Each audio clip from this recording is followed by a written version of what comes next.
Hi everyone, welcome to join to learn. ಇವತ್ತಿನ ಒಂದು ಸೆಷನ್ನಲ್ಲಿ ಕೃಷಿ ಅಧಿಕಾರಿ ಮತ್ತು ಸಹಾಯಕ ಕೃಷಿ ಅಧಿಕಾರಿ ಹುದ್ದೆಗಳ ಪರೀಕ್ಷೆಯ ತಯಾರಿಯ ಭಾಗವಾಗಿ ಕೃಷಿ ವಿಷಯಕ್ಕೆ ಸಂಬಂಧಿಸಿದಂತೆ ಇವತ್ತಿನ ಒಂದು ಸೆಷನ್ನಲ್ಲಿ 12ನೇ ಕ್ಲಾಸನ್ನು ಚರ್ಚೆ ಮಾಡೋಣ. ಇವತ್ತಿನ ಕ್ಲಾಸ್ನ topic soil factor and weather factor. ಅಗ್ರಾನಮಿಯಲ್ಲಿ ಸಾಯಿಲ್ ಫ್ಯಾಕ್ಟರ್ ಮತ್ತು ವೆದರ್ ಫ್ಯಾಕ್ಟರ್ ಎಷ್ಟು ಇಂಪಾರ್ಟೆಂಟ್ ಆಗುತ್ತೆ ಅನ್ನೋದನ್ನು ಚರ್ಚೆ ಮಾಡ್ತಾ ಹೋಗೋಣ. ಮೊದಲನೇದಾಗಿ soil factor. Soil factor play a crucial role in agronomy.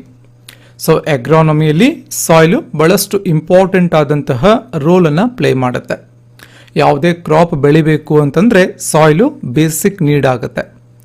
So soil factor influencing plant growth, ಒಂದು ಬೆಳೆಯ ಬೆಳವಣಿಗೆಯನ್ನು ಡಿಸೈಡ್ ಮಾಡುತ್ತೆ, ಇನ್ಫ್ಲೂಯೆನ್ಸ್ ಮಾಡುತ್ತೆ. ಹಾಗೆ ಅದರ ಒಂದು ಕ್ರಾಪ್ ಈಲ್ಡನ್ನು ಕೂಡ ಇನ್ಫ್ಲೂಯೆನ್ಸ್ ಮಾಡುತ್ತೆ.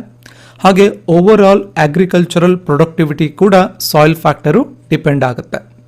ಅಗ್ರಾನಮಿ which integrates plant and soil science. Plant ಮತ್ತು ಸಾಯಿಲ್ ಸೈನ್ಸ್ದು ಒಂದು ಕಂಬೈನ್ ಆಗಿ ಬರುತ್ತೆ ಅಗ್ರಾನಮಿಯಲ್ಲಿ. So considers the physical, chemical and biological properties of soil to optimize crop management. So soil ಅಂತ ಕ್ಷಣ ಅದರ ಒಂದು ಫಿಸಿಕಲ್, ಕೆಮಿಕಲ್ ಮತ್ತು ಬಯೋಲಾಜಿಕಲ್ ಪ್ರಾಪರ್ಟೀಸನ್ನು ಅರ್ಥ ಮಾಡಿಕೊಂಡ್ರೆ ಒಂದು ಕ್ರಾಪ್ ಮ್ಯಾನೇಜ್ಮೆಂಟ್ ಕೂಡ ಮಾಡಬಹುದು.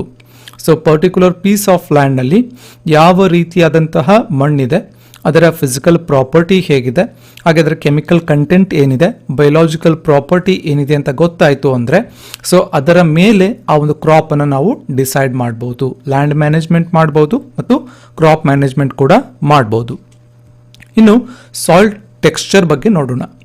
Soil texture refers to the proportion of sand, silt and clay particles. So soil texture ಏನನ್ನ ಸೂಚಿಸುತ್ತೆ ಅಂದರೆ proportion of sand, silt, clay particles. This influences water retention, aeration and nutrient availability. Particular ಒಂದು ಮಣ್ಣಿನಲ್ಲಿ ನೀರನ್ನು ಹಿಡಿದಿಟ್ಟುಕೊಳ್ಳುವಂತಹ ಸಾಮರ್ಥ್ಯ ಎಷ್ಟಿದೆ, ಹಾಗೆ ಏರಿಯೇಷನ್ ಪ್ರಾಪರ್ಟೀಸ್ ಯಾವ ರೀತಿ ಇದೆ, ಹಾಗೆ ನ್ಯೂಟ್ರಿಯೆಂಟ್ ಅವೈಲಬಿಲಿಟಿ ಯಾವ ಥರ ಇದೆ, ಇದೆಲ್ಲವನ್ನ ಕೂಡ ಸಾಯಿಲ್ ಟೆಕ್ಸ್ಚರ್ ಮೂಲಕ ನಾವು ಅರ್ಥ ಮಾಡ್ಕೋಬಹುದು. ಇಲ್ಲಿ ಸ್ಯಾಂಡಿ ಸಾಯಿಲ್ಸ್ ಅಂತ ಬರುತ್ತೆ. Sandy soils have good drainage but low nutrient retention.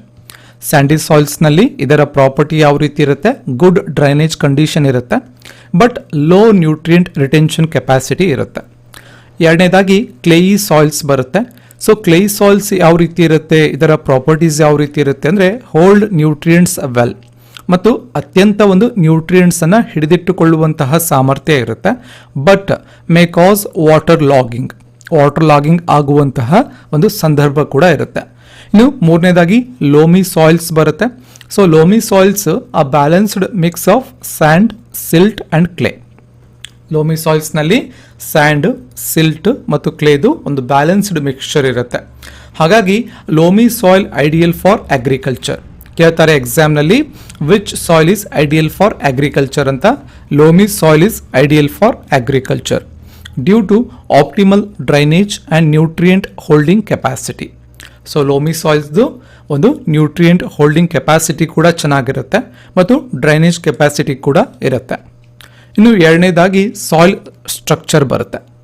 Soil structure pertains to the arrangement of soil particles into aggregate or clumps.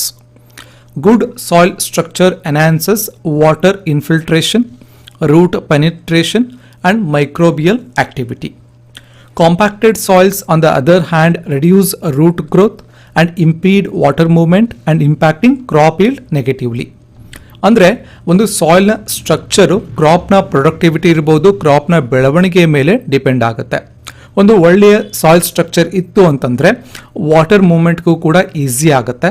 ಹಾಗೆ ಈವನ್ ರೂಟ್ಸ್ಗಳ ಒಂದು ಪೆನಿಟ್ರೇಷನ್, ಸೊ ರೂಟ್ಸ್ಗಳ ಒಂದು ಎಕ್ಸ್ಪ್ಯಾನ್ಷನ್ಗೆ ಪೆನಿಟ್ರೇಷನ್ಗೂ ಕೂಡ ಒಂದು ಹೆಲ್ಪ್ಫುಲ್ ಆಗುತ್ತೆ. ಅಂದರೆ ಬೇರುಗಳ ಬೆಳವಣಿಗೆಗೆ ಕೂಡ ಸಹಾಯ ಆಗುತ್ತೆ. ಇನ್ನು ಕಾಂಪ್ಯಾಕ್ಟೆಡ್ ಸಾಯಿಲ್ ಇತ್ತು ಅಂತಂದರೆ